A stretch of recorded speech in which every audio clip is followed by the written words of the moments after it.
এই যে আমরা পাহাড়ের উপরে উঠবো এখন।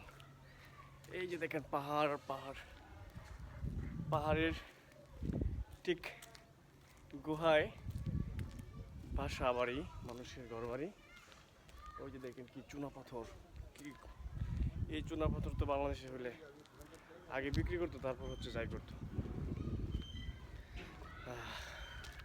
পুরো পাহাড় আর পাহাড়, পাহাড় আর পাহাড়। किधर जा रहा है? और भी रिटर्न बैक करेगा उधर? हाँ वो भी बीते जाएगा। ठीक है ठीक है। हाँ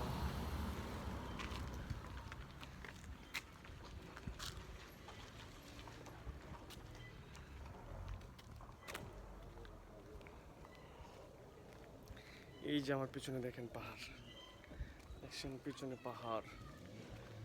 আসলে দেখেন এই মরুভূমির দেশ, মানুষ কত উন্নত, সব কিছু আল্লাহ তাআলার রহমত।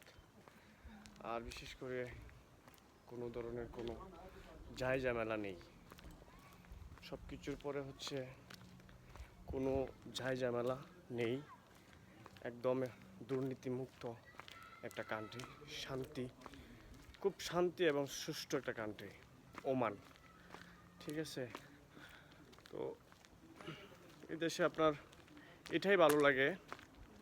বাংলাদেশে হয়তো একসময় ছিলাম, অনেক ঝগড়াঝাটির সম্মুখীন হয়েছি, অনেক কিছু সম্মুখীন হয়েছি পরিবেশের সাথে। আসলে এই কান্ট্রিতে আসার পরে মন মানসিকতা একটু চেঞ্জ হয়ে গেছে, অন্যরকম হয়ে গেছে। যেমন যেমন ধরেন ঝগড়াঝাটি, সেটা কখনো দেখি না, না দেখতে সেটা একমাত্র ভুলেই যেতেছি। তো এটা কিন্তু আমার জন্য ভালো একটা দিক, ঠিক আছে না? ঝগড়াঝাটি করা সেটা ভালো না।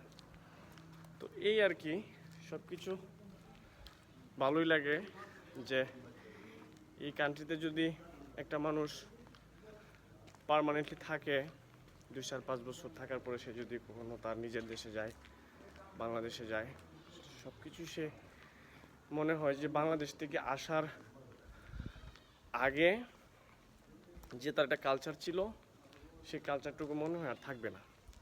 কারণ সেটা অবশ্যই পরিবর্তন হয়ে যাবে। কারণ এই কান্ট্রিতে সে 5 বছর যদি এই কান্ট্রির সাথে সে মিশে থাকতে পারে, তো সেটা হচ্ছে তার ভিতরে এইখানকার যে কালচার সেটাই সবসময় তার ভিতরে জাগবে, ঠিক আছে না? তো এই আর কি, আমিও ঠিক তেমনই চেষ্টা করতেছি যে আসলে এই কান্ট্রি কত সুন্দর, হিংসা অহংকার নেই মানুষের মধ্যে, মানুষ সবাই মিলেমিশে থাকে। সবসময় চেষ্টা করতেছি যে আসলে এগুলি ধরে রাখার জন্য। হিংসা অহংকার পতনের আরেকটা কারণ, ঠিক আছে না?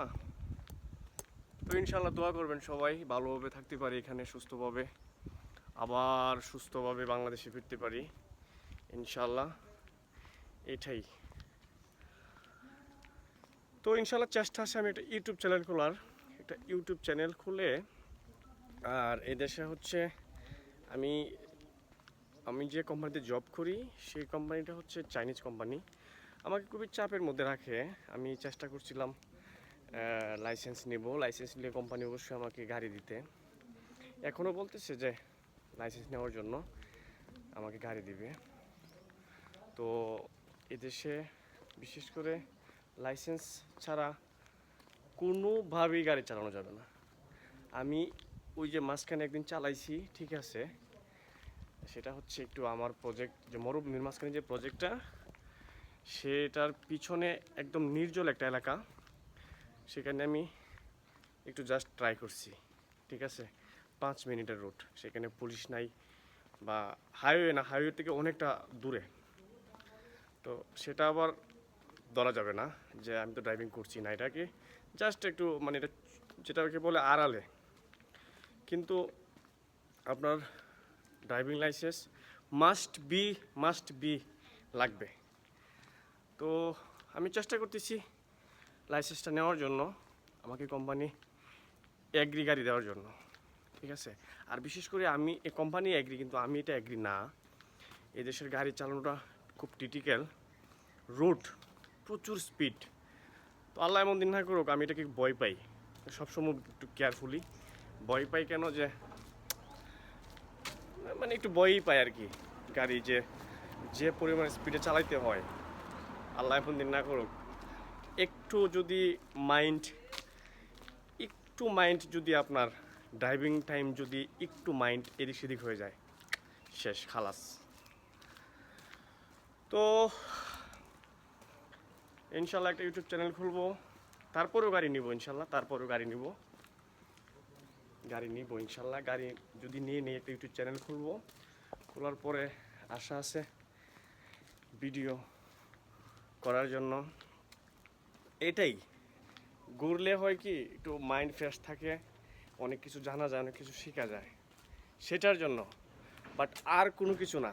আলহামদুলিল্লাহ জব করতেছি, যতটুকু ইনশাল্লাহ আর্ন আসতেছে। তো ভিডিও করে কোনো কিছু করতে হবে এরকম না, এটা হচ্ছে জাস্ট এটাই যে আমি কি করতেছি, কোথায় যাইতেছি একটু তুলে ধরলাম, এটাই। ঠিক আছে না?